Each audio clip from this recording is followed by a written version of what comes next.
Crimes passionnels, disparitions inquiétantes ou machinations diaboliques, percer les secrets des faits divers les plus marquants et plonger au cœur des affaires les plus étonnantes de l'histoire judiciaire. La découverte de la vérité ne tient parfois qu'à un fil. Bienvenue dans Chroniques criminelles. Dans cet épisode, trahi par ses propres amis. Pour ce podcast inédit, je vous emmène aux États-Unis et plus précisément dans le Michigan. En décembre 1993, la jeune Rose disparaît en pleine nuit sans laisser de traces. Malgré les efforts de sa maman pour la retrouver, ce n'est que 3 ans plus tard que la vérité va enfin éclater. Une vérité aussi terrible qu'inattendue. Trahi par ses propres amis, un nouveau podcast de Chroniques criminelles.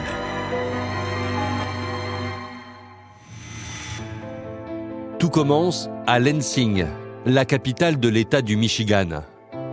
Une ville américaine cosmopolite dans laquelle se côtoient des familles aux revenus différents. Le sud de la ville est assez déshérité par endroits. Il y a de beaux quartiers, mais aussi des quartiers très pauvres, ayant subi de plein fouet la crise économique. Ceux qui y vivent sont des gens bien, des gens droits, honnêtes et travailleurs. À l'époque, la partie sud de la ville était plutôt calme. Le taux de criminalité était très bas. Une ville paisible, jusqu'à ce jour du 9 décembre 1993, où les quartiers sud vont être secoués par une terrible affaire. Ce jour-là, une femme paniquée débarque au commissariat. Rose McFarland, une mère de famille sans histoire, vient signaler la disparition de sa fille, Rose Larner, âgée de 18 ans. Je suis allée voir la police et j'ai pu parler à un inspecteur. Je lui ai expliqué que je travaillais de nuit à l'épicerie du quartier et que Rosie était passée me voir avant d'aller chez son petit ami. Il faisait très froid dehors. Il était près de 2 heures du matin et j'étais un peu inquiète. Alors je lui ai proposé de repasser à la maison pour prendre ma voiture, mais elle a insisté pour y aller à pied. Elle m'a fait un bisou, je lui ai dit je t'aime et je ne l'ai jamais revue. Le lendemain matin, lorsqu'elle revient du travail, la mère de famille entre dans la chambre de sa fille. Et là, surprise, Rose n'est toujours pas rentrée. Elle n'était pas à la maison et ça ne lui ressemblait pas. La journée a passé et nous étions de plus en plus inquiets. Normalement, elle ne découchait jamais. Sa maman a passé des coups de fil un peu partout, mais personne ne savait où elle était. Elle avait tout simplement disparu. Elle n'était pas au travail, alors que jusque-là, elle n'avait jamais manqué une seule journée. J'étais morte d'inquiétude. La police s'interroge. Rose Larner aurait-elle fugué? Ou quelque chose de plus terrible lui serait-il arrivé? Pour en avoir le cœur net, les enquêteurs tentent d'en apprendre davantage sur le profil de la jeune fille disparue. Rosie était la cadette. Elle avait un frère plus vieux qu'elle d'1 an, et le Benjamin avait 2 ans de moins. Les 3 étaient très proches, mais c'était plutôt elle la chef. Elle savait faire sa place. Et avec 2 frères à la maison, je peux vous dire qu'elle ne craignait pas la bagarre. C'était une fille très drôle qui avait l'esprit de compétition. Rosie était une vraie fonceuse. Toujours active, toujours au téléphone avec quelqu'un. Toujours. Elle voulait devenir policière. Elle aimait beaucoup aider les gens. Et si elle croisait quelqu'un dans le besoin, elle lui donnait toujours un peu de sous. La maman de Rose, très inquiète, commence les recherches dès sa sortie du commissariat. Elle placarde des photos de sa fille aux 4 coins de la ville. Objectif : obtenir la moindre information qui permettrait de la retrouver. De son côté, la police lance également un avis de recherche et commence à enquêter sur cette disparition inquiétante. Les agents consultent leurs fichiers et immédiatement, ils font une terrible découverte. En cherchant son nom dans les archives, j'ai vu que j'avais déjà enquêté sur une affaire dans laquelle elle était la victime. Et je me suis dit, « Oh, mais je me souviens d'elle !» À 16 ans, Rosie a été violée par le petit ami d'une de ses copines. En réexaminant le dossier, la police découvre que son agresseur n'est plus derrière les barreaux. Alors il s'interroge. Le violeur pourrait-il être responsable de sa disparition? Pour le savoir, les enquêteurs se rendent au domicile du jeune homme. Mais il explique ne plus avoir de nouvelles de Rose depuis des années. Et il ignore où la jeune femme pourrait bien se trouver. Il avait un alibi solide. Impossible d'en faire un suspect. La piste de l'ancien agresseur ne donne rien. Pour tenter de comprendre ce qui s'est passé, les enquêteurs se tournent alors vers les relevés téléphoniques du domicile familial. Peut-être y trouveront-ils un indice qui pourrait les aider.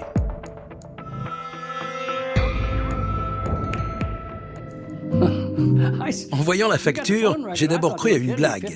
1500 appels en un mois. Ça me semblait impossible. Et moi qui pensais que mes enfants passaient trop de temps au téléphone. Rose passait des heures au téléphone en faisant les 100 pas. En voyant ça, je me suis dit qu'une fille qui passe sa vie au téléphone et qui tout d'un coup n'appelle plus personne, c'était vraiment très étrange. Quelque chose clochait. Grâce à l'étude des relevés, la police détermine que les appels s'arrêtent vers 1h du matin, le 7 décembre, juste avant que Rose ne se rende à l'épicerie où travaille sa mère. Les agents appellent tous ses contacts les plus fréquents. Et même son meilleur ami Billy Brown ne sait pas où elle pourrait être. Billy Brown est un ami d'enfance de Rose. Il veille sur elle, elle lui fait confiance. Billy et Rosie étaient amis depuis tout petit. Ils vivaient dans le même quartier et allaient à la même école. Ils traînaient tout le temps ensemble. Ils aimaient faire du vélo, du skate, des bêtises, comme tous les ados de leur âge finalement. Billy Brown explique à Madame McFarland qu'il n'a pas vu Rose cette nuit-là et qu'il ne sait pas où elle se trouve. Les enquêteurs décident alors de se rendre au domicile de Keith, le petit ami de Rose. C'est chez lui qu'elle se rendait le soir de sa disparition. Je ne connaissais pas son nouveau petit ami. Je connaissais son nom et je l'avais déjà rencontré quelques fois. Il avait l'air d'être un garçon très bien. Il était dans la classe de Rosie au lycée. Il a affirmé ne jamais l'avoir vue ce soir-là. Elle devait bien venir, il l'a attendue, mais elle n'est jamais arrivée jusqu'à chez lui. Face aux policiers, le jeune homme ajoute qu'il a passé le reste de sa soirée à la maison avant de s'endormir. Les enquêteurs l'interrogent alors sur sa relation avec Rose. Même s'il ne sortait avec elle que depuis quelques semaines, il raconte que tout se passait bien entre eux. Keith s'est montré très coopératif. Nous avons fouillé sa maison en cherchant le moindre petit indice, mais nous n'avons rien trouvé. Il n'avait sans doute rien à voir avec la disparition de Rose. À ce stade de l'enquête, la police n'a pas la moindre piste à suivre sur cette disparition inquiétante. Dos au mur, les enquêteurs n'ont pas d'autre choix que de se tourner à nouveau vers la famille, dans l'espoir d'en apprendre davantage sur la jeune fille disparue. Et ils décident de se focaliser sur la vie amoureuse passée de Rose. Questionnée à ce sujet, sa maman leur donne le nom de son ex-petit ami, un certain John Kehoe. John Kehoe est entré dans sa vie. C'était un garçon qui se prenait pour un rappeur à succès. Rose était follement amoureuse de ce John Kehoe. C'est Billy qui lui avait présenté. Elle était très amie avec Billy, mais pour John, elle aurait fait n'importe quoi. Il faisait beaucoup la fête, et je sais que ma sœur buvait de temps à autre. Mais elle n'a jamais pris de drogue. Rosie m'a demandé s'il pouvait venir vivre avec nous. J'ai découvert qu'il avait apporté des armes chez moi et je ne tolère pas ça. Alors je lui ai demandé de partir. C'est à partir de ce moment que la relation entre Rose et John Kehoe a commencé à se tendre. Très vite, Rose découvre que son petit ami lui cache beaucoup de choses.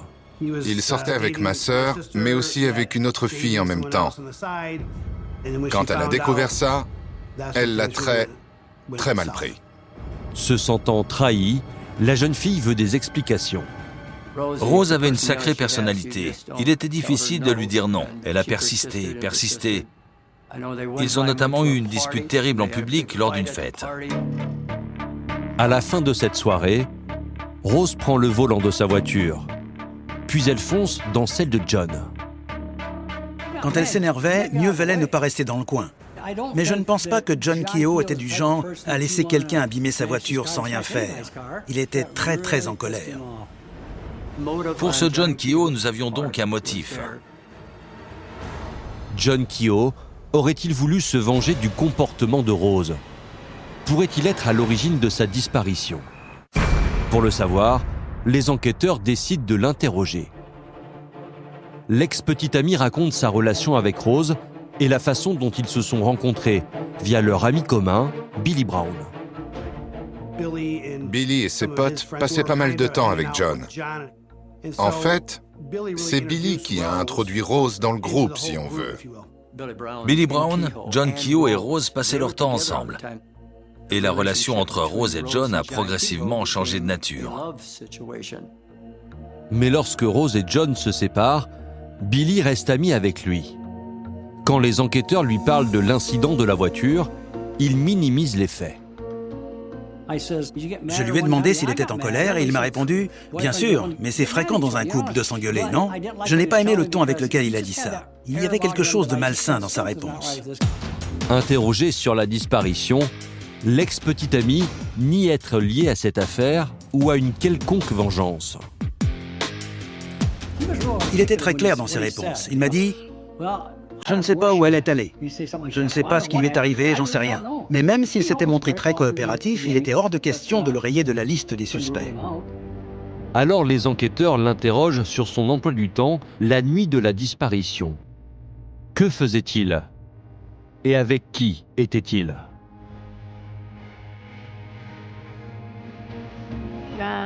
John a dit à la police que ce soir-là, il était avec Billy Brown. Le jeune homme ajoute qu'ils étaient en compagnie de sa nouvelle petite amie. Il reconnaît avoir parlé avec Rose au téléphone ce soir-là, mais précise qu'ils ne se sont pas vus. La nuit de sa disparition, elle a appelé John Keogh et ils se sont parlé quelques minutes. Puis ce dernier est parti de chez Brown avec sa copine. Pour vérifier cet alibi, les policiers décident d'interroger de vive voix Billy Brown, qui leur confirme la version de John Keogh. Ils étaient bien ensemble ce soir-là. Je me souviens qu'il a dit « Je suis son ami, jamais je ne lui aurais fait le moindre mal ». De tous ceux que j'ai interrogés, Billy s'est montré le plus coopératif. Pour l'instant, les policiers n'ont pas de quoi relier John et Billy à la disparition de Rose. Mais à ce stade de l'enquête, ils ne peuvent pas non plus les rayer de la liste des potentiels suspects. Près de 2 semaines après la disparition, l'affaire est toujours au point mort. Et de nombreuses questions restent en suspens. Qu'est-il arrivé à Rose? Où se trouve-t-elle? Et est-elle encore en vie? Pour tenter de faire avancer l'enquête, la mère de Rose contacte la presse locale. Elle voudrait obtenir de nouvelles informations sur la disparition de sa fille. J'ai appelé les chaînes de télé locales pour qu'on parle d'elle. J'espérais que quelqu'un pourrait m'aider. Puis la télé est venue me voir. Ils voulaient m'interviewer. Je me suis dit, ouf, ils me croient. Dès que le Lansing State Journal a commencé à relayer l'information, toute la ville était au courant. On a commencé par un article par semaine, puis 3. Toute la ville voulait savoir. Qu'est-il arrivé à Rose Larner? La police avait mis en place un numéro spécial. Toute personne ayant des informations sur sa disparition était priée de l'appeler au plus vite. Nous avons commencé à recevoir des témoignages, beaucoup de témoignages même, des centaines. Malgré cela, aucune information ne débouche sur la moindre piste. Un mystère qui s'épaissit et qui va mener à l'une des plus grandes opérations de recherche de l'histoire du Michigan. Nous bénéficions d'un hélicoptère de la police d'État et du relais de 2 chaînes de télévision. On a fouillé les jardins, les cimetières, on a fouillé chaque arbre de chaque forêt. Nous sommes allés dans les champs, dans les bois. On a regardé partout. Et ça a continué pendant des semaines et même des mois. Mais chaque nouvelle piste s'avérait être une impasse. Quand enfin, la police reçoit un coup de fil prometteur. Un appel qui oriente de nouveau l'enquête vers le meilleur ami de Rose, Billy Brown. Un agent de police à la retraite nous a expliqué qu'il connaissait la famille Brown, car ils avaient une cabane dans les bois, juste à côté de la sienne, au nord de la ville. Et l'ancien agent déclare avoir vu de la fumée s'élever devant la cabane des Brown le soir de la disparition de Rose. Je lui demande s'il y a eu du monde récemment, et il me dit que oui, des gens sont venus brûler des trucs. Brûler quoi? Ça, il ne le sait pas. Alors on est allé vérifier, mais on n'a rien trouvé d'intéressant. La police passe la propriété des Brown et les bois environnants au peigne fin. Mais hélas, toujours aucune trace de Rose. Nous n'avons rien trouvé, rien. Pas l'ombre d'une piste. Et ce, pendant très longtemps.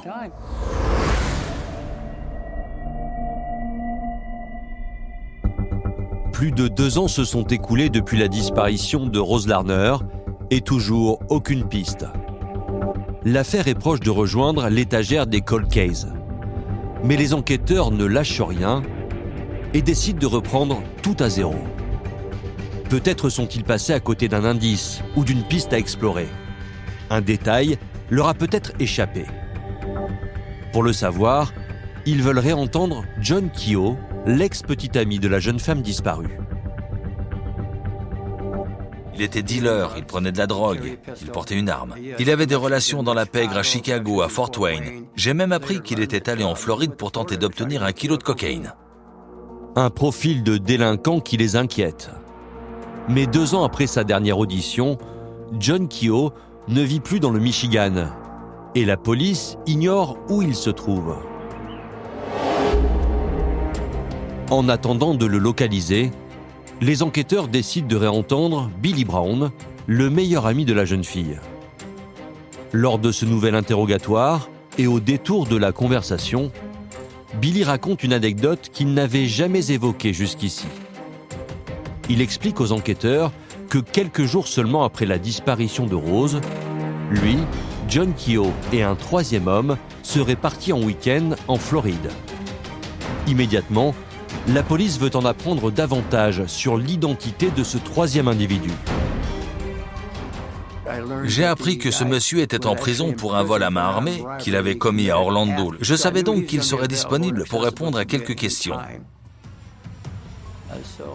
Je suis allé avec un collègue en Floride pour rencontrer ce fameux 3e larron dans une prison d'Orlando.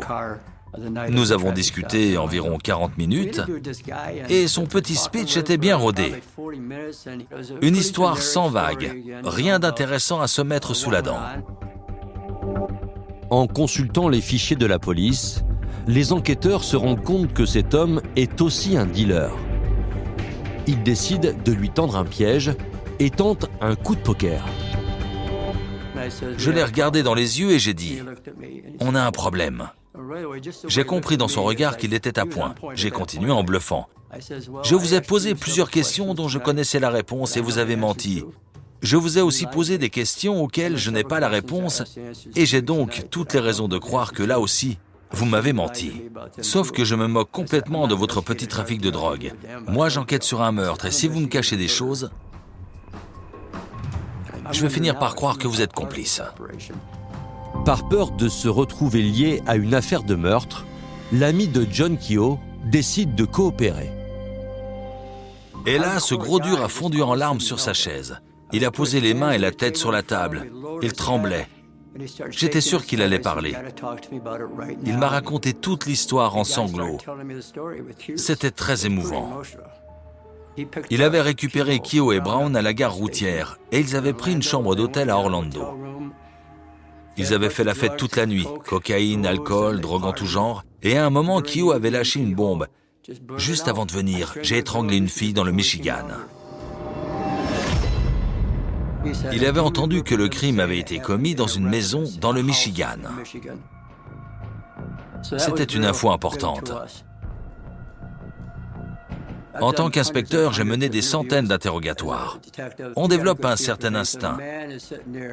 Et ce taulard multirécidiviste endurci par la vie, quand je le vois sangloter devant moi, je sais qu'il est vraiment secoué. Je sais qu'il me dit la vérité.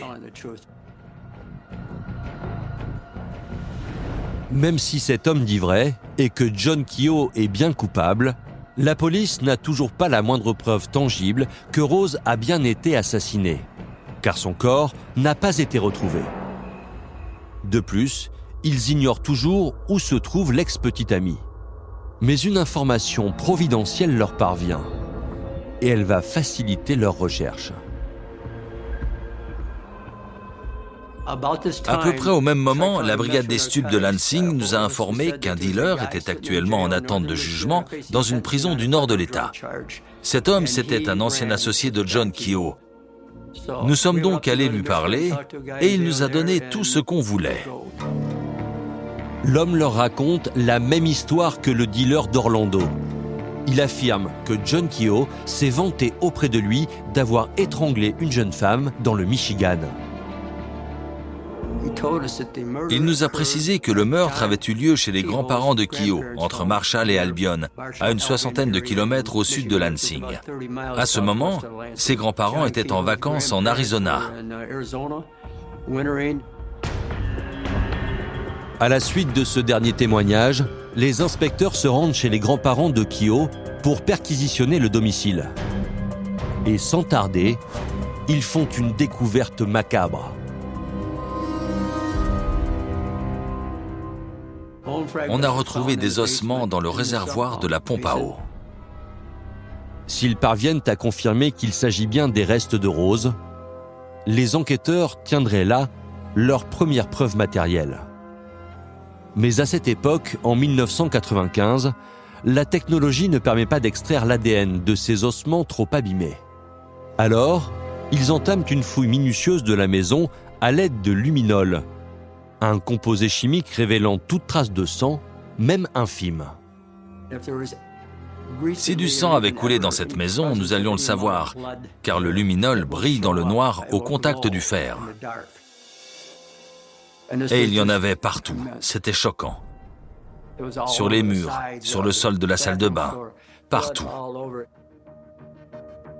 Malgré le fait que la scène de crime soit découverte plus de 2 ans après les faits, les techniciens parviennent à récupérer un échantillon d'ADN. Cette tâche était plus importante que les autres. La scientifique a réussi à extraire une goutte de sang pas plus grande qu'une mine de crayon. L'échantillon est envoyé au laboratoire d'analyse pour être comparé à l'ADN de la jeune fille. La police avait l'ADN de Rose, car à 16 ans, elle avait porté plainte pour viol. C'est ainsi qu'ils ont pu confirmer qu'il s'agissait de son sang. C'était la toute première preuve tangible du meurtre. Son corps restait introuvable, mais il y avait le sang de Rose sur un mur de la maison des grands-parents de John Keogh. Une preuve irréfutable que Rose était bien ici et que quelque chose de grave lui est arrivé. Mais à ce stade, la police ignore encore ce qui s'est réellement passé. Pour les enquêteurs, il ne fait aucun doute qu'un homme a la réponse à toutes ces questions. Son meilleur ami, Billy Brown.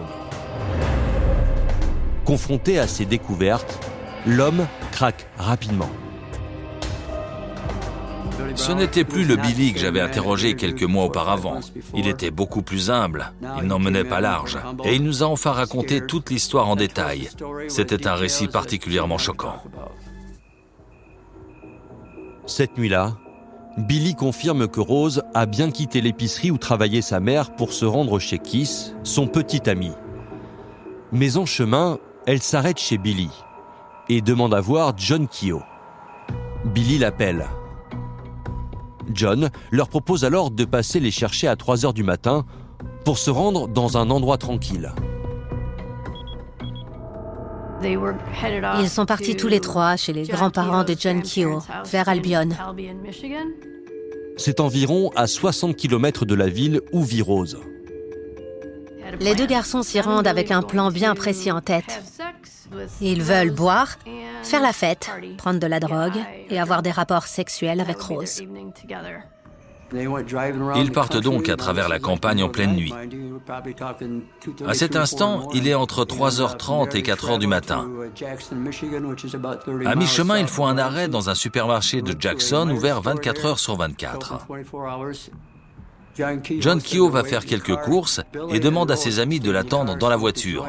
Il fume un joint. Quand John revient, il porte un sac contenant quelque chose de lourd et le met dans le coffre. Mais Billy ignore de quoi il s'agit. Il lui demande ce que c'est, mais John répond simplement qu'il a acheté tout ce qu'il faut pour s'amuser. Ils finissent par arriver chez les grands-parents de John Keogh. Ils font la fête et terminent tous les trois nus dans la douche. John quitte la salle de bain en premier, alors que Billy et Rose sont encore en train de se rhabiller. Ils se recoiffent tous les deux dans le miroir. Quand John revient à pas de loup dans la pièce, il tient dans ses mains un grand câble électrique. Il le place autour du cou de Rose comme s'il voulait l'étrangler.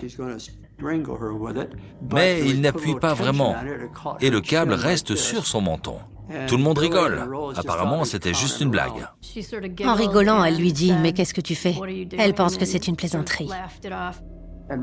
Pour la blague, Rose fait elle-même glisser le câble autour de son cou. Mais soudain, il se met à serrer très fort. Quand Billy tente de l'arrêter, Keogh répond « Il faut qu'on se débarrasse de cette conne ».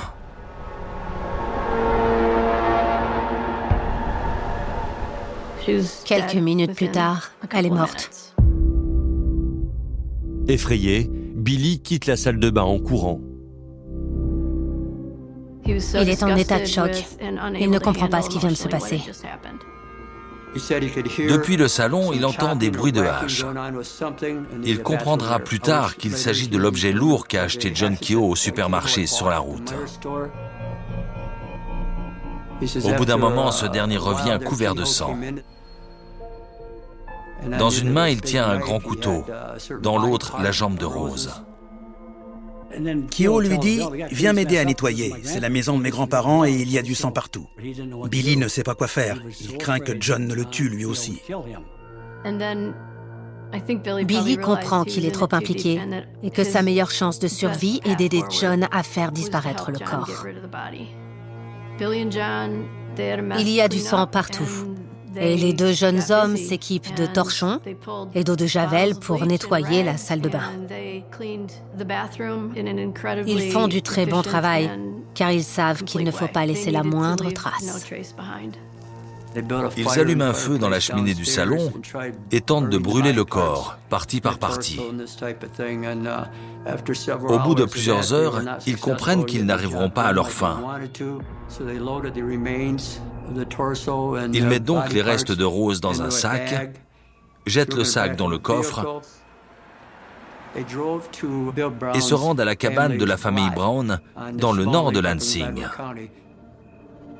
Ils y font un grand feu, mettent de l'essence dans le foyer et y brûlent les restes de la malheureuse.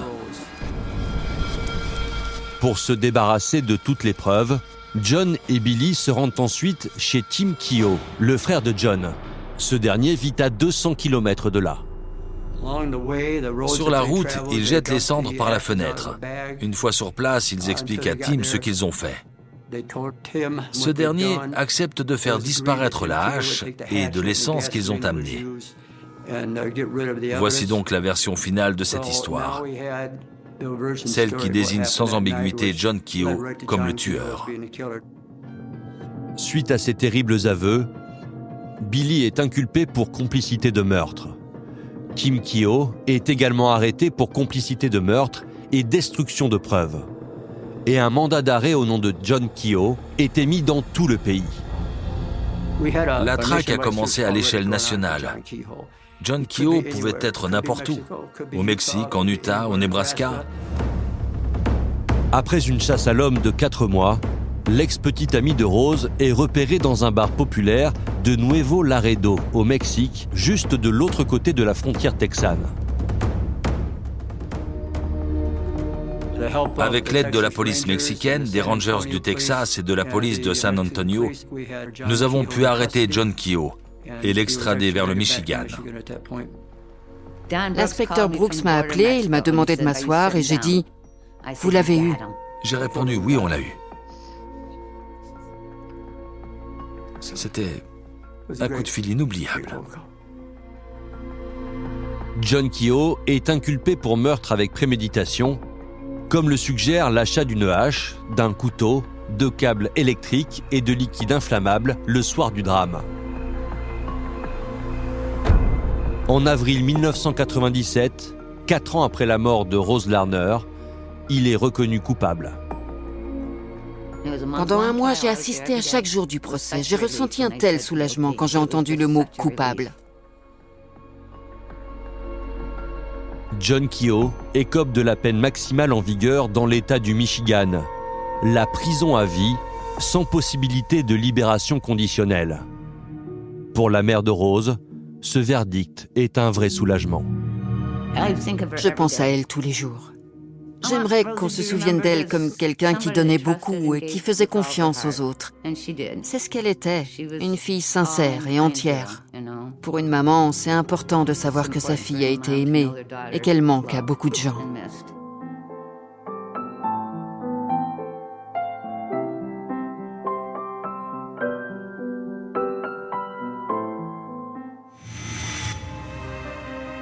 Vous venez d'écouter Chronique criminelle. Si l'épisode vous a plu, n'hésitez pas à mettre des étoiles, à commenter ou à vous abonner sur votre plateforme d'écoute préférée. Et retrouvez dès la semaine prochaine un nouvel épisode de Chronique criminelle.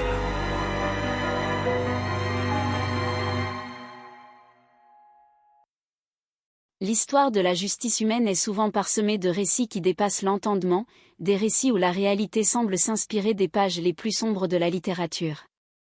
Pourtant, au-delà de l'ombre, il y a toujours une quête de vérité, une recherche de compréhension, parfois, une lueur d'humanité qui tente de percer l'obscurité. Bienvenue dans ce récit consacré à l'affaire Slimane Amara, un voyage au cœur d'une énigme judiciaire qui a marqué la Normandie. Tout commence par un dimanche de novembre, l'année 2018, dans la ville de Rouen. Le ciel est gris, typique de l'automne normand, et les eaux de la Seine coulent paisiblement. Il est 17 heures. Les hommes de la brigade fluviale effectuent leur patrouille quotidienne, un rituel immuable destiné à veiller sur le fleuve. Rien ne semble troubler la quiétude du paysage jusqu'à ce que leur regard s'arrête sur une forme inhabituelle, une masse échouée contre le chemin de halage, à quelques kilomètres seulement du centre urbain. Ce que les agents découvrent est un colis imposant, une vision qui rompt brutalement avec la normalité du dimanche. L'intervention des enquêteurs révèle une situation d'une gravité exceptionnelle. Rapidement, les premières constatations font état d'une découverte macabre, un tronc humain. Les jours suivants, le 7 novembre, les recherches permettent de retrouver d'autres éléments, notamment un mollet et des mains. Un détail frappe immédiatement les spécialistes du service régional de la police judiciaire, la pulpe des doigts a été retirée, rendant l'identification par les empreintes digitales impossible dans un premier temps. C'est un acte qui témoigne d'une volonté délibérée de masquer l'identité de la victime, plongeant les enquêteurs dans une interrogation profonde sur la nature de ce crime. L'expertise médico-légale et les analyses génétiques finissent par apporter une réponse cruciale. Grâce à l'acide désoxyribonucléique, une correspondance est établie. La victime est identifiée comme étant Slimane Amara, un homme de 45 ans. Bien que son passé ait connu quelques heurts avec la justice 20 ans auparavant, il était devenu, aux yeux de beaucoup, un homme sans histoire, un père de famille vivant dans un quartier tranquille du Petit Quevilly. L'enquête se dirige alors vers le domicile familial, là où Slimane partageait sa vie avec Céline Vasselin depuis près de 9 ans. De leur union était né un petit garçon, âgé de 3 ans au moment des faits. Lorsque les policiers arrivent au pavillon le 8 novembre 2018, ils s'attendent à annoncer une triste nouvelle à une compagne inquiète. Ils rencontrent une jeune femme blonde, d'apparence avenante, une personne que l'on pourrait croiser tous les jours sans soupçonner le drame qui l'habite. À leur grande stupeur, Céline Vasselin ne joue pas la surprise. Elle avoue immédiatement, elle est l'auteur du crime. Placée en garde à vue, elle commence à dérouler le fil de son existence. C'est l'histoire d'une rencontre qui ressemblait à un conte de fées, né d'un simple sourire échangé dans une rue de Rouen en juillet 2008. À l'époque, Céline a 21 ans, elle est esthéticienne. Slimane est charmant, attentionné. Ils forment un couple fusionnel, emménagent ensemble et construisent des projets. Mais selon les dires de Céline, ce bonheur initial se serait fissuré au fil des années. Elle décrit une descente vers un climat de tension, marqué par des crises et une peur grandissante. Elle raconte aux enquêteurs que la naissance de leur fils en avril 2015, bien qu'étant un moment de joie, a aussi exacerbé les difficultés. Slimane est décrit par ses proches comme un papa poule, aimant et protecteur, mais Céline peint un portrait différent, celui d'un homme dont la patience s'émoussait face aux pleurs d'un enfant. Dans ce récit, la séparation semblait impossible aux yeux de la jeune femme, l'amenant à un sentiment d'impasse totale. Cependant, les enquêteurs notent rapidement des incohérences. Comment une femme seule aurait-elle pu accomplir un tel acte face à un homme de la carrure de Slimane ? Les soupçons d'une complicité s'éveillent lorsque Céline utilise parfois le pronom nous au lieu du je. L'analyse des communications téléphoniques révèle alors un lien constant avec une autre personne, Jessica Adam, une cliente et amie, mère de 3 enfants, sans aucun antécédent judiciaire. Interpellée à son tour, Jessica Adam passe aux aveux. Elle explique avoir agi par amitié, par une volonté de protéger Céline qu'elle percevait en danger. Le récit des 2 femmes dévoile alors une organisation méticuleuse. Elles auraient planifié l'acte plusieurs jours à l'avance, faisant l'acquisition de matériel de protection et de bricolage dans des enseignes locales. Le samedi 3 novembre 2018 devient le jour fatidique. Céline prépare un repas, cherche à créer une atmosphère calme. Elle utilise des substances pour endormir Slimane avant que le drame ne se produise dans le salon du pavillon. L'acte est accompli dans un état de confusion et de panique, suivi par une tentative désespérée de faire disparaître les preuves dans la cave de la maison, transformée pour l'occasion en un lieu de nettoyage intensif. Elle transporte ensuite les restes vers les rives de la Seine, espérant que le fleuve emportera leur secret. Le lendemain, Céline tente de reprendre une vie normale, récupère son fils et lui explique simplement que son papa est parti après une dispute. Mais la vérité finit toujours par remonter à la surface, portée par le courant du fleuve et la vigilance des autorités. Cette affaire, au-delà de sa conclusion tragique, pose des questions profondes sur la nature humaine, sur les limites de l'amitié et sur les conséquences de l'isolement émotionnel. Elle rappelle l'importance du dialogue, de la prévention des conflits et de la valeur sacrée de la vie. Au milieu de ce récit, l'image de Slimane Amara reste celle d'un homme aimé par son frère et ses proches, un homme dont la disparition laisse un vide immense. La justice a désormais pour mission de faire la lumière sur ces zones d'ombre, en cherchant toujours à comprendre sans pour autant justifier, dans l'espoir que de tels drames puissent être évités à l'avenir par la force de l'écoute et de la solidarité humaine. C'est sur cette note de réflexion que se referme ce chapitre de l'histoire judiciaire de Rouen, un rappel que derrière chaque fait divers se cachent des destinées brisées et une quête perpétuelle de paix et de vérité. Crime passionnel, disparition inquiétante ou machination diabolique, percer les secrets des faits divers les plus marquants et plonger au cœur des affaires les plus étonnantes de l'histoire judiciaire. La découverte de la vérité ne tient parfois qu'à un film. Bienvenue dans Chroniques criminelles. Dans cet épisode, l'affaire Slimane Amara. Pour ce podcast inédit, plongez au cœur d'un projet criminel digne d'un mauvais roman noir. Un projet fomenté par celles que la presse a surnommées les démembreuses de Rouen, 2 mères de famille sans histoire qui n'ont pourtant pas hésité à découper en morceaux le compagnon de l'une d'entre elles. Comment en sont-elles arrivées là ? Et pour quelles raisons ont-elles ainsi basculé dans l'horreur ? La réponse, dans ce nouveau podcast de Chroniques criminelles. Octobre de l'année 2018, dans un appartement en banlieue de Rouen. 2 jeunes femmes discutent dans une ambiance tranquille et décontractée. Manucure, maquillage, massage, épilation. Un vrai moment de détente et d'esthétique qui ne laisse rien présager du drame qui se prépare. Un crime effroyable, au mobile incroyable. Un mode opératoire digne des plus grands films d'horreur. Des accusés insoupçonnables. Nous avons suivi le procès et nous sommes allés à la rencontre de ceux qui sont au cœur de cette terrible histoire. Avocats, experts, journalistes et proches, bien sûr. Ils vont tous nous raconter cette affaire hors du commun. Tout commence le dimanche 4 novembre 2018 à Rouen, en Normandie. Il est 17h et comme tous les jours, les hommes de la brigade fluviale patrouillent sur la Seine. À première vue, rien d'anormal. Soudain, ils aperçoivent une masse échouée en contrebas d'un chemin de halage à quelques kilomètres du centre-ville. La brigade fluviale va repérer une sorte d'énorme colis. Stéphane Minsat, journaliste spécialiste des faits divers. Et donc, immédiatement, ils vont sécher le sac. Ça suinte un peu et les enquêteurs découvrent un tronc. Coralie Moreau, journaliste à France Bleu Normandie. Il n'y a pas de tête, il n'y a pas de main, il n'y a pas de pied, il n'y a même plus de mollets. Les agents de la brigade fluviale sont choqués par l'horreur de la découverte. Ensuite, des investigations vont être réalisées, notamment à la recherche des autres membres de ce corps. Yasmina Belmokhtar, avocate des parties civiles. On va découvrir le 7 novembre un mollet humain. D'autres morceaux de corps sont repêchés un peu plus tard, les mains notamment. À la suite de ces découvertes macabres, les enquêteurs du service régional de la police judiciaire de Rouen sont immédiatement saisis. Et l'examen externe des morceaux du corps leur réserve une première surprise. Ce qui est étrange sur ces mains, c'est qu'elles n'ont plus de pulpe sur les doigts.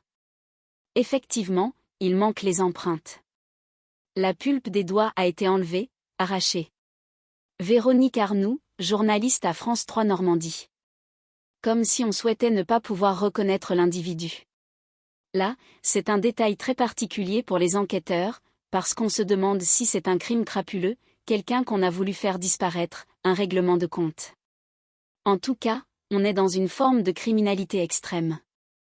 L'urgence pour les enquêteurs est de déterminer s'ils ont bien affaire à une seule et même victime.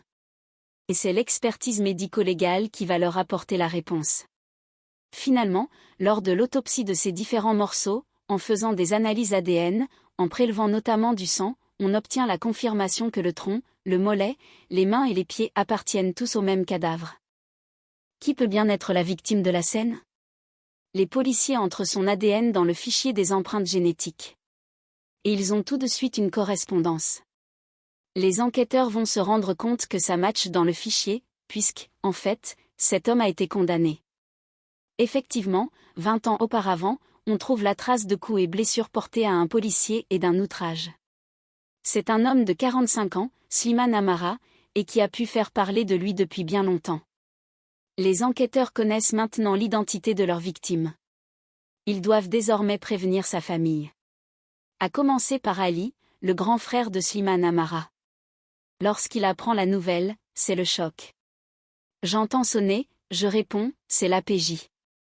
Je me dis, là, histoire de crime, comment ça ? On a retrouvé un corps démembré, décapité. Il s'avère, après la recherche ADN, que c'est votre petit frère. Ali Amara, frère de Slimane. Ok, donc là, je tombe des nues, quoi. Petit frère Slimane, mort dans des circonstances comme ça.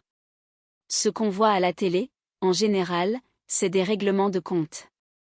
Mais c'est pas possible qu'il se mette dans des choses comme ça.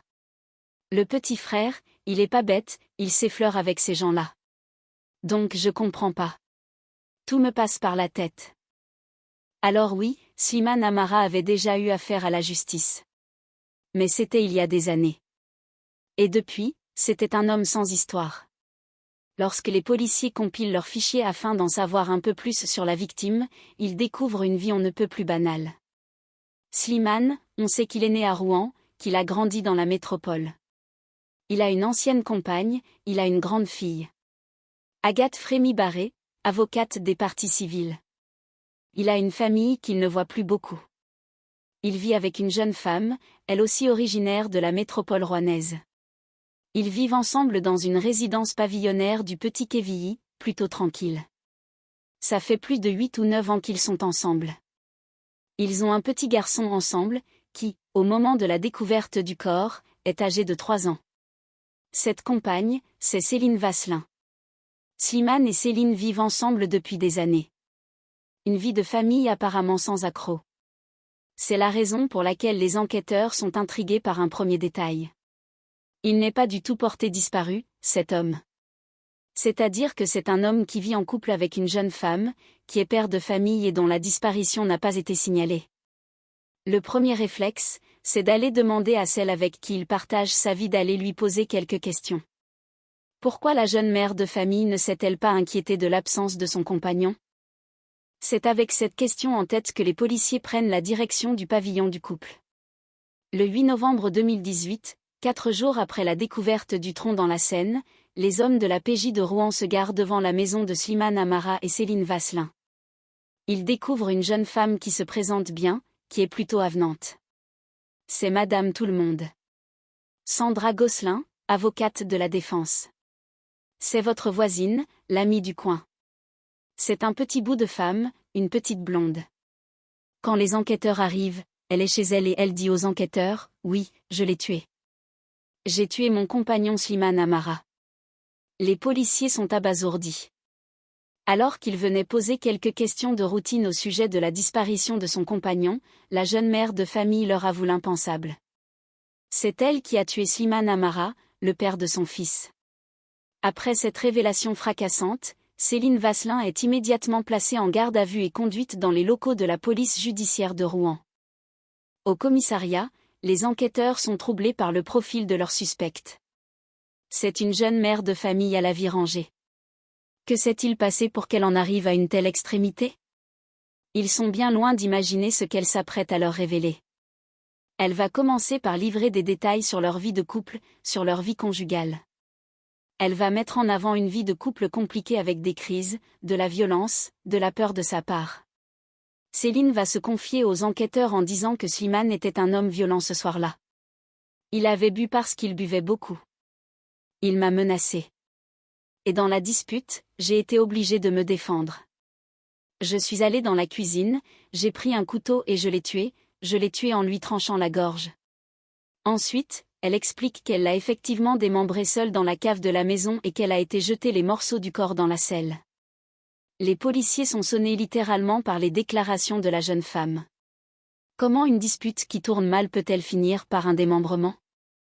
Pour tenter de le découvrir, les enquêteurs se plongent dans le passé du couple. Juillet 2008, 10 ans avant les faits. Céline est alors une jeune femme de 21 ans diplômée d'un CAP d'esthétique.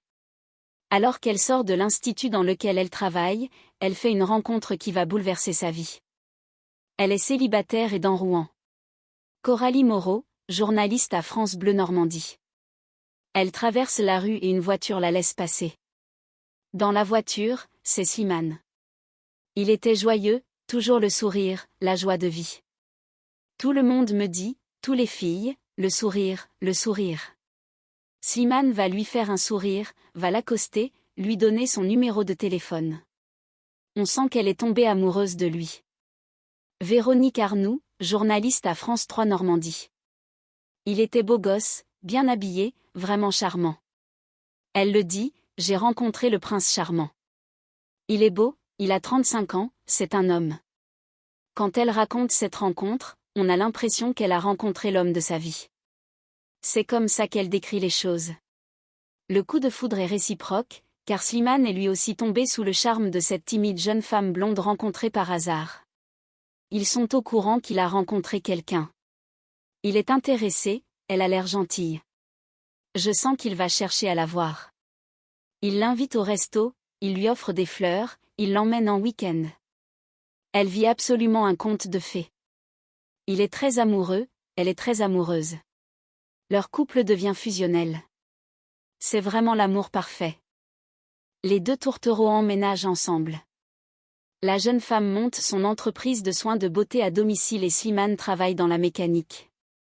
Le couple vit un bonheur sans nuages. Mais comme Céline Vasselin le révèle aux enquêteurs, l'idylle va tourner court. Entendue par les hommes de la police judiciaire de Rouen, la jeune esthéticienne continue de dérouler son histoire. Selon Céline, Slimane aurait commencé à changer de visage et la relation passionnée aurait vite tourné à l'orage. De ce que raconte Céline, il y a eu une première crise un soir.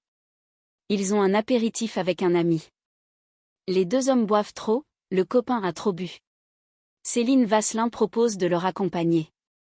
Yasmina Belmokhtar, avocate des parties civiles. pour ne pas qu'il prenne le volant alcoolisé. Slimane va avoir le sentiment qu'elle vire cet ami en faisant cette proposition. Il va extrêmement mal le prendre. Il a les yeux noirs, il devient menaçant, il l'insulte, il hurle. Slimane va devenir très violent en paroles. Il va y avoir un gros clash à ce moment-là. C'est la première fois où elle le voit avec ce visage-là, où elle ne comprend pas. Elle est tétanisée, Céline. Elle est tétanisée parce que pendant 1 an, il n'a été qu'amour, sourire, bienveillance, attention. Et ce soir-là, elle ne le reconnaît pas. Le lendemain, Slimane s'excuse mollement et préfère ne pas revenir sur les événements de la soirée. L'affaire semble donc cassée et la vie reprend son cours. Mais d'après Céline Vasselin, ce premier épisode de violence n'est que le prélude d'une longue descente aux enfers. Elle raconte aux enquêteurs que Slimane boit de plus en plus et que les crises se font de plus en plus régulières. Il fait partie de ces personnalités qui ont besoin de montrer leur force. Donc, je tape du poing sur la table, je te regarde, je fronce les sourcils, j'en prends un ton. Pour Céline, c'était suffisant, en tout cas, pour l'effrayer. Malgré ce climat de tension, la jeune femme confie au policier qu'elle a peu à peu cédé aux exigences de son compagnon, à commencer par l'achat d'un pavillon. Slimane a des rêves de construire une famille, de devenir propriétaire. Seulement, Slimane n'a pas d'argent ou pas grand-chose. Et donc, c'est la maman de Céline, Josette, qui va avancer la majorité des fonds, en fait. Après la signature chez le notaire, Céline et Slimane emménagent dans le pavillon du Petit Devisy. Josette, la maman de Céline, vient s'installer avec eux. Une cohabitation qui va rapidement dégénérer, en particulier entre Slimane et sa belle-mère. En dépit de crises toujours plus vives au sein de la maison, la famille ne va pas tarder à s'agrandir. Et en avril 2015, Céline donne naissance à un petit garçon. Un événement qui semble un temps adoucir les relations dans le couple. Slimane va s'en occuper quand il est bébé. Ça, Céline le dit, que quand elle partait travailler, il était capable de s'en occuper plutôt bien. Slimane Amara était particulièrement attentionné avec son fils et jouait avec lui dans le jardin. Slimane Amara était un bon père. C'est un papa poule, Slimane. Ouais, c'est un papa poule. Il aime bien être là, près de son enfant. Ali Amara, frère de Slimane. Se promener avec, emmener chez le coiffeur, dans un parc d'activités, lui faire découvrir les choses, c'est un papa poule avec. Un papa poule qui, d'après les déclarations de Céline Vasselin, va rapidement ne plus supporter cette nouvelle paternité. C'est un bébé, ça pleure, ça demande des soins. Slimane perd patience. Il s'énerve de plus en plus parce que le bébé crie trop, parce que les nuits sont compliquées. Le couple se dégrade encore. Les disputes s'accentuent et les disputes sont de plus en plus violentes. La situation n'en finit plus de s'envenimer. Car selon Céline Vasselin, Slimane s'en prendrait désormais à leur fils. Elle raconte les énervements de Slimane qui vont jusqu'à l'empoigner violemment. Le petit veut mettre ses comptines. Sandra Gosselin, avocate de la défense. Je ne suis pas d'accord pour mettre les comptines. Je veux mettre ma musique, je prends ton poste de radio et je jette ton poste de radio. Elle dit qu'il ne fallait pas que l'enfant dérange et qu'elle passait son temps à faire en sorte que l'enfant ne dérange pas Monsieur Amara. Agathe Frémy-Barré, avocate des parties civiles. Et que ça générait une tension qui était extrêmement éprouvante pour elle et qu'elle a fini par avoir peur pour l'enfant. Pour Ali, le grand frère de Slimane, le climat familial décrit par Céline Vasselin et les accusations qu'elle porte contre son frère sont totalement infondées. Les enfants, on les protège. J'ai entendu un peu ce qui a été dit. C'est à 1000 kilomètres de ce qu'il est. Je ne le vois pas du tout faire du mal à un enfant. Pour moi, Céline Vasselin a inventé tout ce qui est dit sur ce sujet-là. Le petit frère, il n'a jamais été comme ça. Il ne peut pas être comme ça, c'est contre nature. Même son de cloche du côté de Vanessa, l'ex-compagne de Slimane qui a partagé sa vie pendant 10 ans. C'était quelqu'un de très aussi gentil. Vanessa, ex-compagne de Slimane. Jamais il ne m'a levé la main dessus. Jamais il n'a levé la main sur ma fille. Céline Vasselin a eu de cesse de salir la mémoire de ce mort constamment, y compris dans sa relation avec son fils, qui est ce qui lui est arrivé de plus heureux. Slimane Amara est décrit par sa famille comme quelqu'un de jovial, un homme qui riait tout le temps et qui était profondément attendri et amoureux de sa famille. Alors, Slimane est-il un homme qui ne se contrôle plus, comme l'affirme Céline, ou au contraire, un bon père de famille affectueux? Une chose est certaine, en tout cas. Entre Slimane et Josette, la mère de Céline, le courant ne passe plus du tout. À tel point qu'en janvier 2018, 10 mois avant le crime, cette dernière claque la porte du pavillon. C'était tellement insupportable, ce climat, qu'alors qu'elle a payé la maison, elle préfère la quitter. Coralie Moreau, journaliste à France Bleu Normandie. Prendre une location ailleurs pour ne plus vivre au milieu de ce couple. Et quand sa mère part, Céline se dit, c'est bon, tout va revenir comme avant. Ma mère est partie. Donc, on recroit cette histoire. C'est possible que ça s'arrange. Céline Vasselin a beau faire preuve d'un farouche optimisme, le départ de Josette, loin d'apaiser la situation du couple, va en fait en accélérer la rupture. Toujours entendue dans le cadre de sa garde à vue, Céline Vasselin raconte les derniers mois de sa relation avec Slimane Amara. De longs mois durant lesquels la jeune femme affirme avoir vécu un cauchemar. En juin 2018, le point de non-retour aurait été atteint. À l'intérieur, la vie est devenue épouvantable, en tout cas, plus vivable pour Céline. Elle se sent Véronique Arnoux, journaliste à France 3 Normandie. Souvent agressée, elle a l'impression d'avoir une épée de Damoclès sur sa tête, en permanence. Si bien que Céline va finir par dire à Slimane Stéphane Minsa, journaliste spécialiste des faits divers. Là, je crois qu'il faut vraiment qu'on se sépare. Slimane va très mal le prendre, il le refuse complètement. Il l'attrape dans un premier temps par le cou. Elle essaie de prendre son téléphone qu'il lui arrache des mains et qu'il jette au sol. Il va la bousculer. Il y a un couteau qui intervient dans cette scène-là. Il y a des menaces avec un couteau. Et il y a surtout le petit garçon qui est là. Elle lui dit, « Mais tu te rends compte, il y a notre enfant. » Et il s'arrête brutalement à ce moment-là. Il s'est dit, c'est lui ou c'est moi. Jamais il ne me laissera. Jamais il ne nous laissera. Et donc là, le divorce ne lui paraît plus possible. La jeune femme se sent dans une impasse. Et cette énième crise, particulièrement violente, l'aurait donc fait basculer. C'est les raisons pour lesquelles, le samedi 3 novembre 2018, alors que Slimane laisse une fois de plus éclater sa colère, Céline n'hésite pas à s'emparer d'un couteau pour le mettre hors d'état de lumière. L'esthéticienne en a fini de ses explications. Elle a tout dit, tout détaillé. Encore stupéfaits, les enquêteurs s'empressent de vérifier ses déclarations. Des dépôts de plainte ou des certificats médicaux viennent-ils corroborer son histoire de violence conjugale? Céline n'a pas de bras cassés. Elle n'a pas de traces de fracture antérieure. Céline n'a pas fait de séjour à l'hôpital. En 11 années de vie commune, il n'y a pas une trace ou de plainte ou de signalement, même de la part des voisins, au regard de la justice, de la police ou des institutions. C'est un couple sans problème. Comment être certain que Céline Vasselin dit vrai? La jeune femme n'aurait-elle pas inventé cet enfer conjugal pour justifier le meurtre de son compagnon? Et si oui, pourquoi? C'est la particularité de cette affaire. Tout ce qu'on sait, on le sait par Céline Vasselin. D'autant qu'un autre détail chiffonne les enquêteurs. Comment cette frêle mère de famille aurait-elle pu tuer Slimane, seule, pour ensuite se débarrasser de son corps? Ça cadre pas, dès le départ. Physiquement, on se demande comment elle a pu faire ça. Il y a cette jeune femme qui fait 1m60. Slimane Amara doit faire 1m80, alors il n'est pas épais, mais c'est quand même un homme qui est carré. Et d'imaginer qu'elle a pu lui donner un coup de couteau, il ne se défend pas. Elle arrive ensuite à bouger le corps, à le découper. Elle arrive à se débarrasser du corps, toute seule. Là, ça paraît aberrant.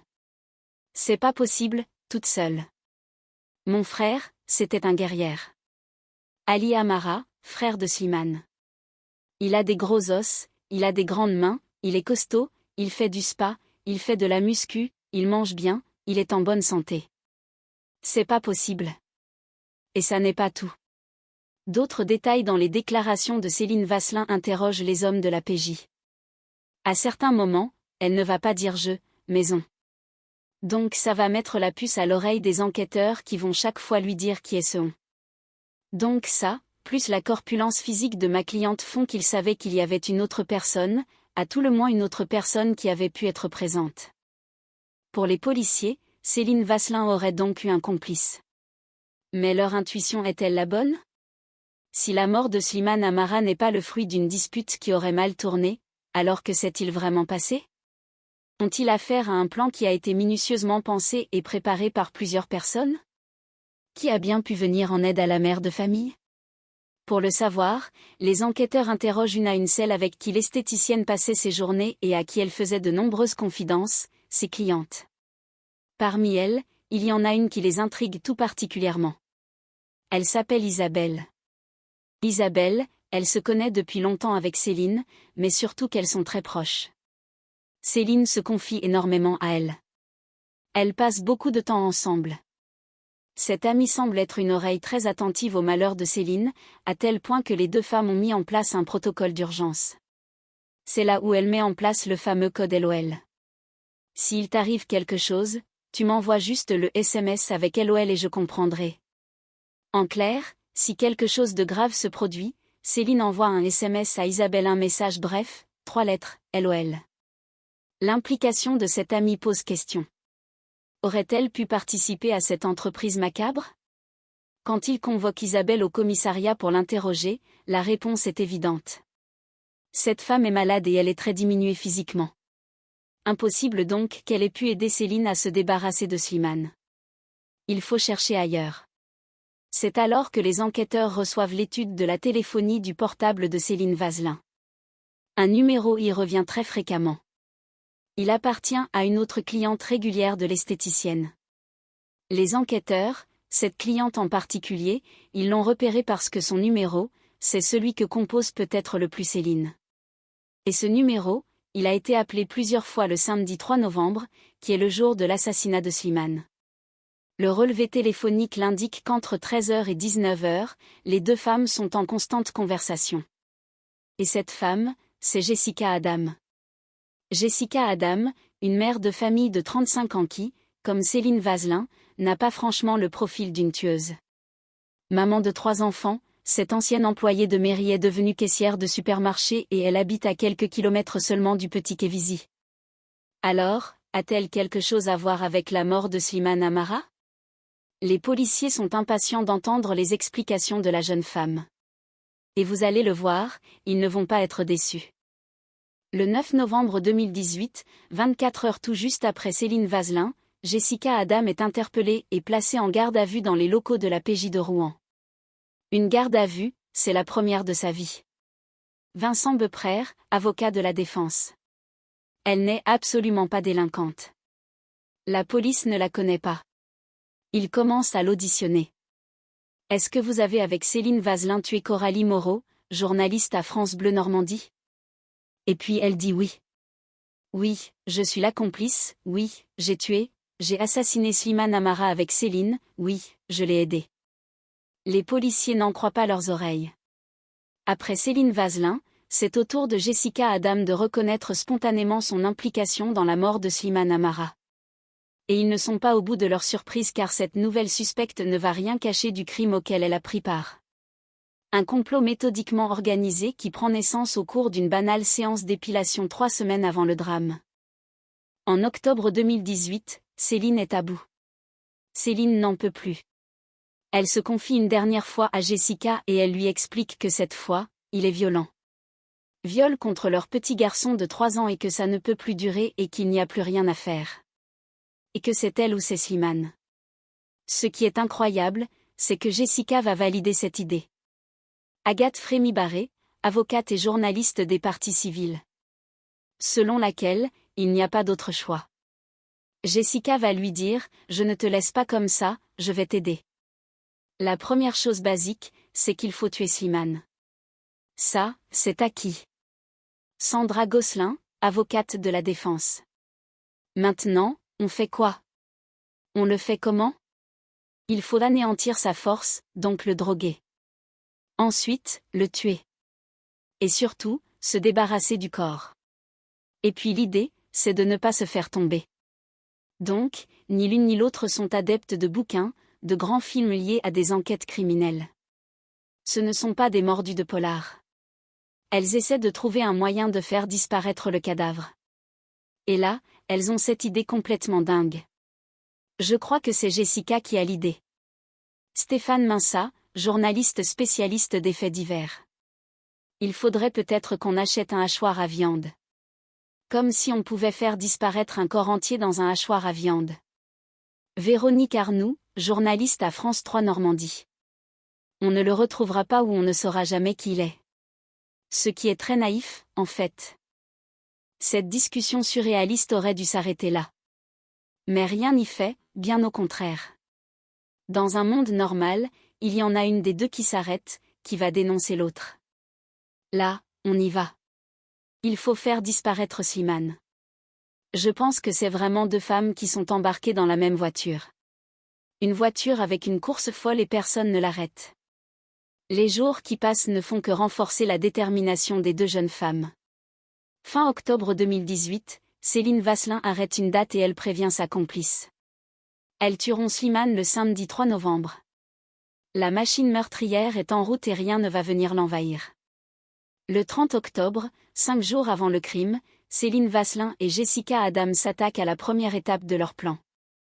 Elles prennent ensemble la direction d'une enseigne de bricolage de la banlieue rouennaise. Elles s'organisent comme des professionnels et elles ont une liste de matériel. Elles pensent à tout.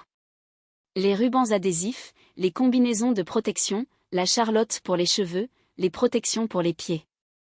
Elles cherchent sur le bon coin le hachoir à viande. On est dans quelque chose qui relève de la fiction. On a ces deux femmes qui vivent en banlieue de Rouen qui sont sans histoire et qui, tout à coup, se mettent à courir dans les magasins de bricolage pour aller acheter une scie. Si la scie ne suffit pas, elles achètent une hache en plus parce que peut-être que la hache, c'est plus facile. On sait que c'est avec la moussette qu'il y aura du sang. On prend des bâches pour couvrir les murs, le sol, pour ne pas que ça gicle partout. Il faut, autant que possible, faire le crime parfait.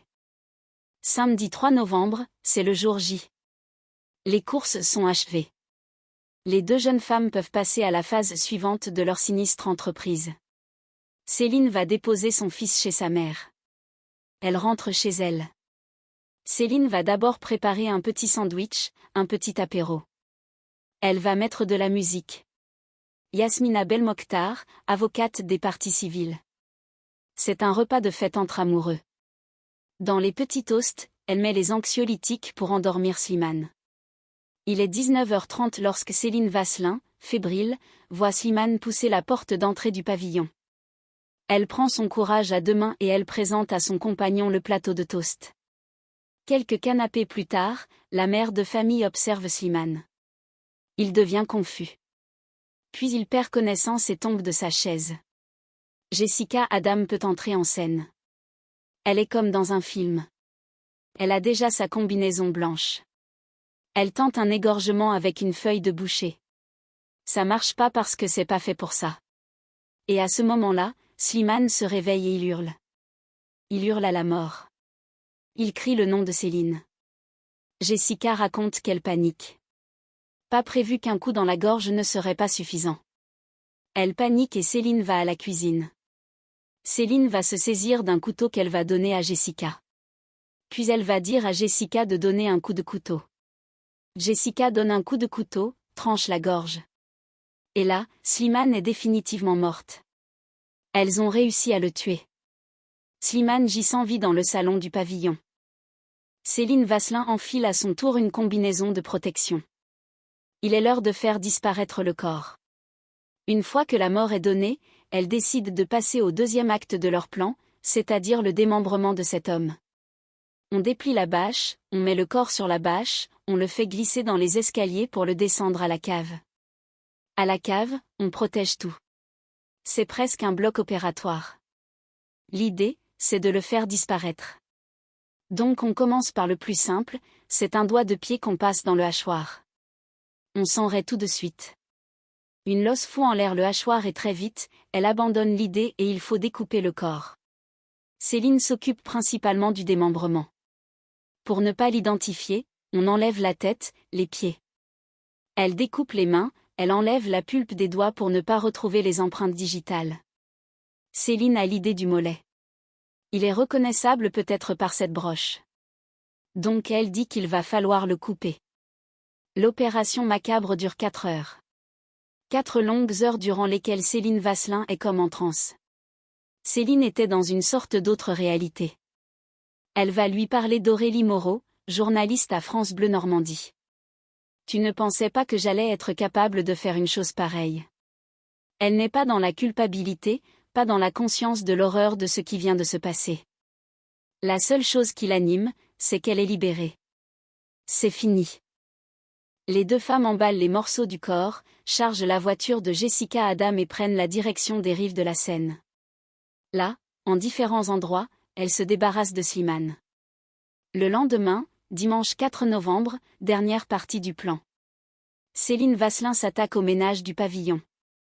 Elle frotte les taches de sang sur le tapis du salon, passe la cave à grandes eaux, fait disparaître les outils et le matériel utilisé.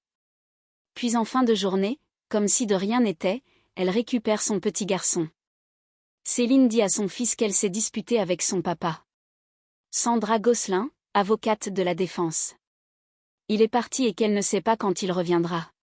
Ou s'il reviendra. Céline Vasselin et Jessica Adam ont terminé leur récit. Des aveux complets qui ont permis de mettre en lumière l'inimaginable réalité d'un pacte criminel né de la souffrance et de l'espoir d'un renouveau. Le silence de la Seine portait en lui les échos d'une histoire que la ville de Rouen n'oublierait jamais. Parfois, la vérité ne tient qu'à un fil, ou à une image qui traverse le temps pour nous rappeler la fragilité de la condition humaine. Dans le calme apparent de la Normandie, là où les brumes du matin caressent les berges du fleuve, commence un récit qui, bien que marqué par l'ombre, cherche désespérément la lumière. C'est l'histoire de Slimane Amara, mais c'est surtout l'histoire de 2 femmes, Céline et Jessica, qui ont un jour perdu leur boussole morale avant de devoir faire face au miroir de leur propre conscience. Tout commence par un dimanche après-midi ordinaire, le 4 novembre 2018. Les hommes de la brigade fluviale effectuent leur patrouille quotidienne. Le soleil décline doucement sur le chemin de halage. Rien ne semble troubler la quiétude de l'eau, jusqu'à ce qu'une masse inhabituelle attire leur regard. Ce que les enquêteurs découvrent alors est le point de départ d'une énigme judiciaire qui va bouleverser la région. L'examen des restes retrouvés pose une question immédiate aux policiers du service régional: qui est cet homme et quel secret cache cette disparition que personne n'a signalée? Grâce aux analyses génétiques et aux empreintes conservées dans les fichiers, l'identité tombe rapidement: Slimane Amara, 45 ans. Pour son frère Ali, l'annonce est un séisme. Il se souvient de Slimane comme d'un homme complexe, mais profondément humain, un frère cadet qu'il croyait à l'abri des tempêtes. La police, en remontant le fil de la vie de Slimane, arrive devant un pavillon tranquille du Petit Quevilly. C'est là que vit Céline Vasselin, sa compagne depuis près de 10 ans, et leur petit garçon de 3 ans. Lorsque les enquêteurs franchissent le seuil de cette maison sans histoire, ils rencontrent Céline. Elle ressemble à tout le monde. C'est une jeune femme blonde, esthéticienne de métier, dont la douceur apparente ne laisse rien deviner du chaos intérieur. Et pourtant, dès les premières questions, la digue cède. Céline avoue. Elle raconte la fin d'un amour qui s'est transformé en une prison de peur. Elle décrit une vie de couple qui, après des débuts idylliques dignes d'un conte de fées, a sombré dans l'amertume et les tensions invisibles aux yeux du monde. Céline explique aux enquêteurs comment le prince charmant des premiers jours s'est effacé derrière un homme rongé par l'anxiété et l'alcool, transformant leur foyer en un lieu de silence pesant. Elle parle de sa solitude, de son sentiment d'impasse, et de cette conviction tragique qu'aucune issue légale n'était possible pour protéger son enfant. C'est dans ce contexte de détresse psychologique qu'elle s'est tournée vers une cliente devenue une amie proche, Jessica Adam. Jessica, mère de 3 enfants, est une femme ordinaire, une caissière de supermarché qui menait une vie simple. Entre une séance de manucure et une confidence, un lien étrange et destructeur s'est noué entre les 2 femmes. Elles se sont enfermées dans une bulle de perception déformée où la violence semblait être la seule réponse à la souffrance. Ensemble, elles ont élaboré un projet que la raison ne peut expliquer, un plan né d'un égarement total et d'une solidarité mal placée. Le samedi 3 novembre 2018, le projet passe de la pensée à l'acte. Dans le pavillon du Petit Quevilly, Après avoir mis leur enfant en sécurité, Céline prépare un repas. L'atmosphère est lourde. Lorsque Slimane perd connaissance sous l'effet des substances administrées, le destin bascule. Dans une panique indescriptible, les deux femmes accomplissent l'irréparable. Ce moment de bascule, où l'humanité s'efface devant la peur, marque le début de leur longue descente aux enfers personnels. Le démembrement du corps, effectué dans la cave de la maison, est décrit par Céline comme un moment de transe, une tentative désespérée et absurde de faire disparaître la réalité du crime. Elles emballent les restes, les transportent vers la Seine, pensant ainsi effacer les traces de leur acte. Mais le lendemain, alors que Céline nettoie méticuleusement chaque recoin de la maison et récupère son fils, le poids de la vérité commence déjà à l'écraser. L'enquête progresse avec une rapidité déconcertante. Les aveux de Jessica confirment point par point le récit de Céline. La justice se met en marche, non seulement pour punir, mais pour comprendre comment deux mères de famille sans aucun antécédent ont pu basculer ainsi. Le procès devient un espace de réflexion sur les violences conjugales, qu'elles soient réelles ou perçues, et sur la nécessité de chercher de l'aide auprès des institutions plutôt que de se faire justice soi-même. Au cours des audiences, la mémoire de Slimane est honorée par ses proches. Ali et Vanessa, son ex-compagne, décrivent un homme qui aimait la vie, un père qui adorait son fils.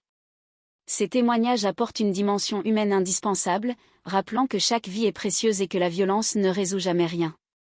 La douleur des familles, des deux côtés, souligne le caractère tragique de cette affaire qui a brisé plusieurs foyers. Céline et Jessica, confrontées à la réalité de leurs actes dans le box des accusés, expriment des regrets profonds.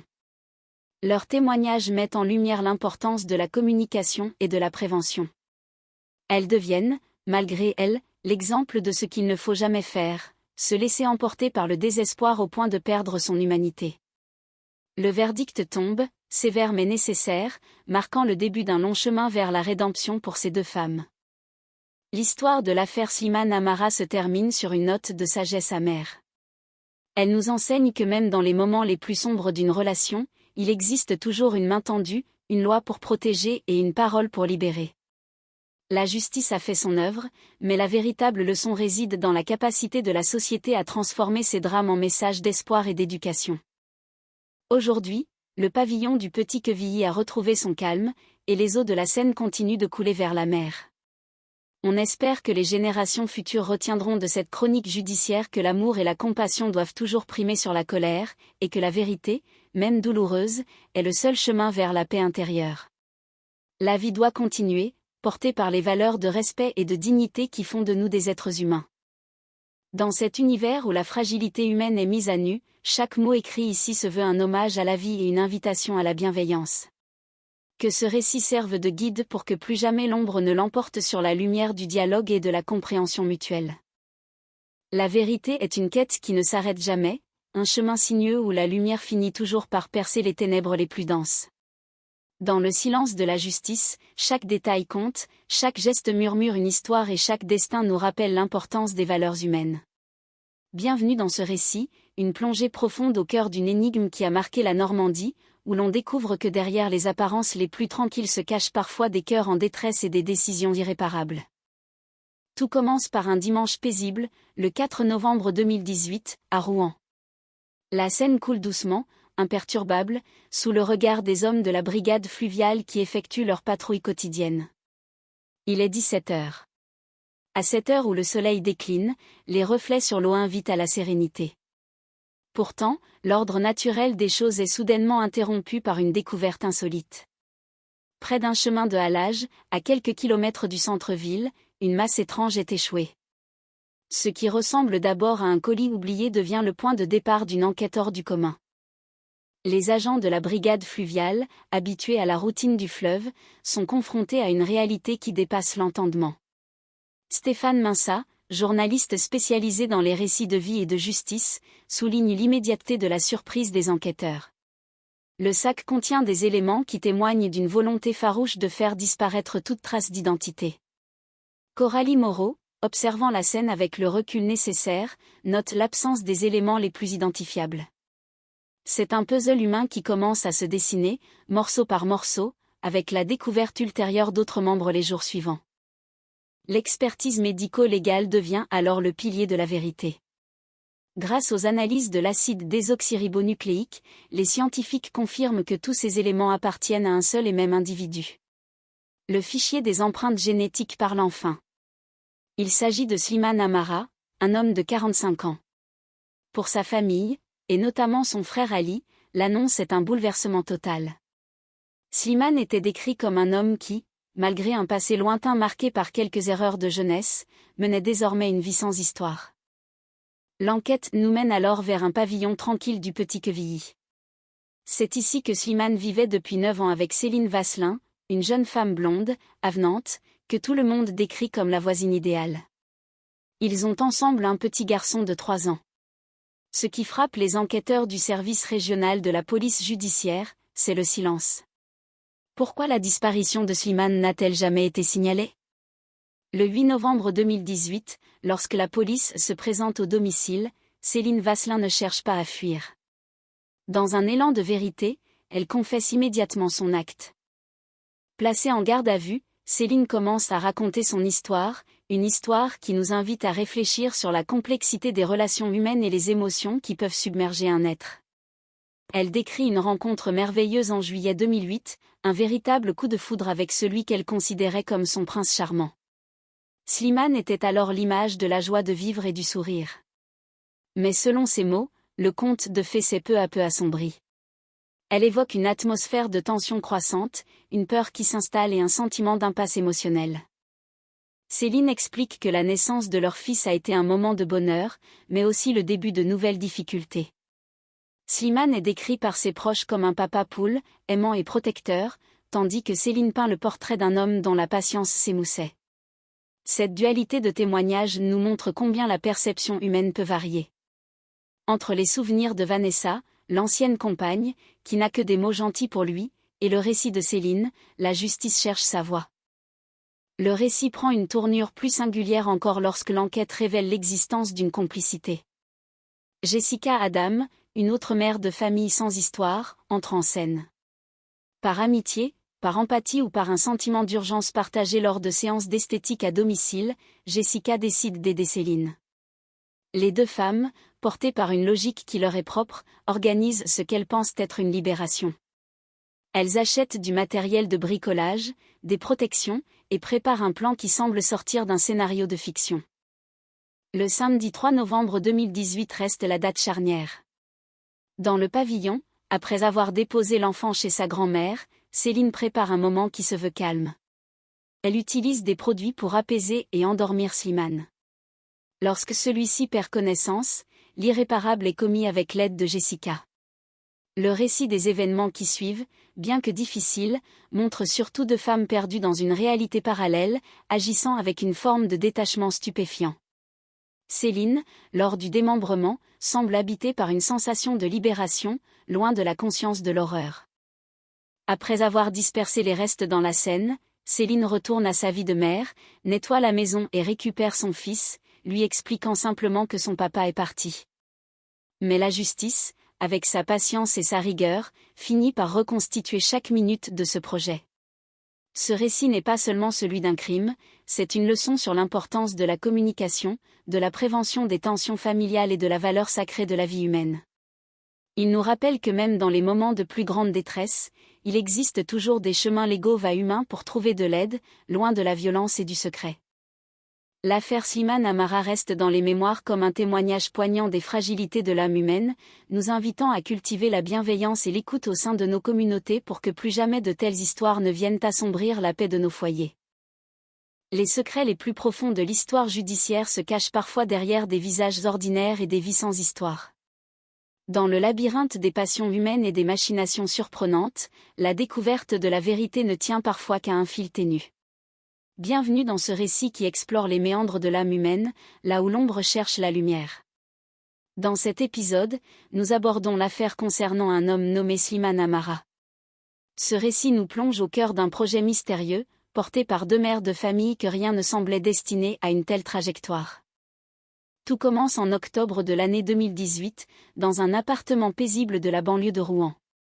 L'atmosphère est à la détente. Deux jeunes femmes discutent avec une tranquillité apparente. Entre les soins esthétiques, le maquillage et les massages, le décor évoque la douceur de vivre et l'amitié. Pourtant, derrière ce rideau de normalité, un drame se dessine, un événement qui va bouleverser la communauté et mobiliser les experts, les journalistes et les proches.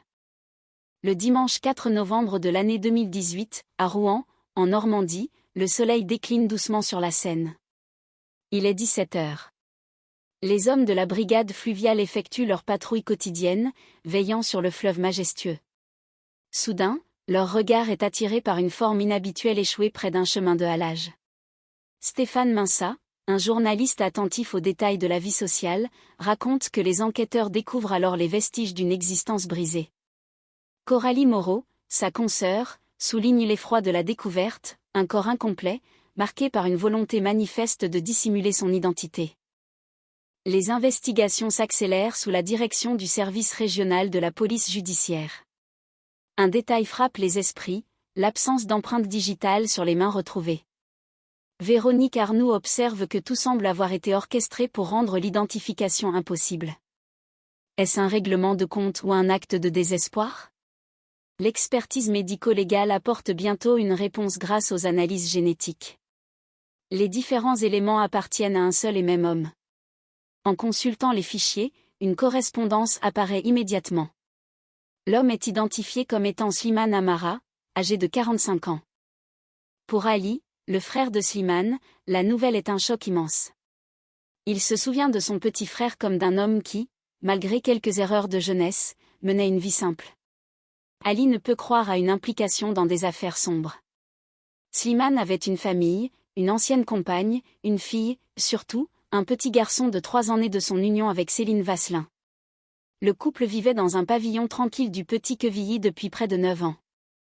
Ce qui intrigue les autorités, c'est l'absence de signalement de disparition. Le 8 novembre 2018, les policiers se présentent au domicile du couple. Ils y trouvent Céline Vasselin, une femme blonde, avenante, que l'avocate Sandra Gosselin décrit comme la voisine idéale. À la surprise générale, Céline confesse immédiatement son acte. Elle explique aux enquêteurs la complexité de sa vie conjugale, marquée par des tensions, des crises et une peur grandissante. Elle décrit une dispute qui aurait dégénéré, un moment de bascule où elle a cru devoir se défendre. Pour comprendre ce cheminement, il faut remonter 10 ans en arrière, en juillet 2008. Céline, alors âgée de 21 ans, rencontre Slimane par pur hasard dans les rues de Rouen. C'est le coup de foudre. Slimane est décrit comme un homme charmant, souriant, plein de joie de vivre. Leur amour semble parfait et fusionnel. Ils s'installent ensemble, créent leur projet professionnel et accueillent leur fils en avril 2015. Slimane se révèle être, selon les témoignages, un père attentionné, un véritable papa poule. Cependant, selon le récit de Céline, l'idylle se fissure. Des ombres apparaissent sous la forme de colère soudaine et de malentendus. La cohabitation avec Josette, la mère de Céline qui avait aidé à l'achat de la maison, devient difficile. En janvier 2018, Josette quitte les lieux pour retrouver sa sérénité. Céline espère alors un nouveau départ pour son couple, mais la situation continue de se dégrader. Elle se sent dans une impasse, craignant pour son avenir et celui de son enfant. L'enquête prend une dimension nouvelle lorsque les policiers découvrent l'existence d'une complicité. L'analyse des communications téléphoniques révèle des échanges fréquents entre Céline et une cliente fidèle, Jessica Adam. Cette dernière, mère de 3 enfants et sans aucun antécédent, est interpellée le 9 novembre 2018. Vincent Beprère, son avocat, note qu'elle reconnaît rapidement son implication. Le récit des 2 femmes dévoile une organisation méthodique née d'une solidarité mal orientée. Elle raconte l'achat de matériel dans des enseignes de bricolage, les préparatifs et le déroulement des événements de la soirée du samedi 3 novembre. Elles décrivent une scène où la réalité dépasse la fiction, une tentative désespérée de reprendre le contrôle sur une vie qu'elles jugeaient brisée. Après les faits, elles cherchent à faire disparaître les preuves et à reprendre le cours normal de leur existence. Céline explique à son fils que son père est parti, espérant ainsi le protéger d'une vérité trop lourde. Cette histoire, bien que marquée par une issue tragique, nous interroge sur la fragilité des relations humaines et la force des émotions qui peuvent conduire à des choix extrêmes. Elle souligne l'importance du dialogue, de la prévention et de la compréhension au sein de la société pour éviter que le désespoir ne l'emporte sur la raison. En fin de compte, la justice cherche à rétablir l'équilibre, tout en rappelant les valeurs fondamentales d'humanité et de respect de la vie qui doivent nous guider chaque jour. Dans le calme feutré d'un après-midi d'octobre à Rouen, la lumière du soleil filtrait doucement à travers les rideaux d'un petit appartement de banlieue. L'ambiance était à la détente, presque suspendue dans le temps. Deux jeunes femmes, Céline et Jessica, partageaient un moment de complicité autour d'une séance d'esthétique. Manucure, soins du visage, rire léger. Rien, absolument rien dans ce tableau de vie quotidienne ne laissait présager qu'un projet extraordinaire était en train de germer. C'était une histoire de destin, de choix et de quête de liberté, digne des récits les plus profonds sur l'âme humaine. Bienvenue dans ce récit qui explore les méandres de la justice et du cœur, un épisode consacré à l'affaire Slimane Amara. Ici, nous ne cherchons pas le sensationnalisme, mais à comprendre comment deux mères de famille, deux femmes ordinaires, ont cru trouver une issue à une situation sans issue. Tout commence véritablement le dimanche 4 novembre 2018. La Seine, ce fleuve tranquille qui serpente à travers la Normandie, portait en elle un secret. Les hommes de la brigade fluviale effectuaient leur patrouille quotidienne vers 17h. Près d'un chemin de halage, à quelques kilomètres du centre-ville de Rouen, ils aperçurent une masse inhabituelle. Ce qui ressemblait de loin à un simple colis allait devenir le point de départ d'une enquête hors du commun. Les investigations commencèrent immédiatement. Le service régional de la police judiciaire de Rouen fut saisi. Les experts, dont la journaliste Coralie Moreau et l'avocate Yasmina Belmokhtar, allaient bientôt découvrir l'identité de la victime grâce aux analyses génétiques. Il s'agissait de Slimane Amara, un homme de 45 ans. Pour son frère Ali, l'annonce fut un choc immense. Slimane était décrit par les siens comme un homme joyeux, un papa poule aimant profondément son petit garçon de 3 ans. Cependant, derrière les murs du pavillon familial du Petit Quevilly, une autre réalité semblait exister selon les dires de Céline Vasselin, sa compagne depuis 9 ans. Céline, une jeune esthéticienne douce et avenante, se présenta d'elle-même aux enquêteurs. Sa confession fut immédiate et totale. Elle raconta l'histoire d'un amour né d'un coup de foudre en 2008, un véritable conte de fées qui, selon elle, s'était peu à peu transformé en une cohabitation difficile. Céline décrivit aux policiers un climat de tension croissante, une peur qui s'était installée jour après jour. Elle expliqua avoir agi pour protéger son fils et sa propre existence, se sentant dans une impasse dont elle ne voyait pas la fin. C'est dans ce contexte de détresse psychologique qu'elle se tourna vers sa cliente et amie, Jessica Adam. Jessica, mère de 3 enfants et caissière de supermarché, était une femme sans aucun antécédent, une voisine exemplaire. Touchée par le récit de Céline, elle décida de lui apporter un soutien indéfectible. Ensemble, elles élaborèrent un plan, non pas par méchanceté pure, mais avec la conviction naïve de 2 personnes égarées qu'elles n'avaient pas d'autre choix pour retrouver la paix. Le samedi 3 novembre 2018, le projet fut mis à exécution. Céline avait préparé un petit apéritif, un moment de fête pour apaiser les tensions. La suite fut une succession d'événements rapides. Malgré la gravité des faits, le récit de Jessica et Céline devant les enquêteurs montrait 2 femmes qui semblaient avoir agi dans un état de dissociation, comme si elles suivaient le scénario d'un livre dont elles n'étaient plus les actrices conscientes. Une fois l'acte accompli, elles cherchèrent à faire disparaître toute trace de ce moment tragique. Elles transportèrent les restes vers les rives de la Seine, espérant que le fleuve emporterait avec lui leur peur et leur passé. Le lendemain, Céline retrouva son fils, lui expliquant simplement que son papa était parti pour un long voyage, cherchant à préserver l'innocence de l'enfant malgré la tempête qui s'annonçait. Cette affaire, bien que marquée par une issue fatale, reste une leçon sur la complexité des relations humaines et les conséquences de la solitude face à la détresse. Elle nous rappelle l'importance de l'écoute, de la prévention des conflits et de la valeur de la vie. Au cœur du palais de justice, les avocats comme Sandra Gosselin ou Vincent Borpère ont cherché à comprendre l'humain derrière l'accusé, à trouver une lueur de vérité dans l'obscurité de ce drame. Céline et Jessica, en avouant tout dès les premières heures, ont montré une forme de soulagement, une volonté de faire face à la réalité après avoir vécu dans l'illusion d'une solution radicale.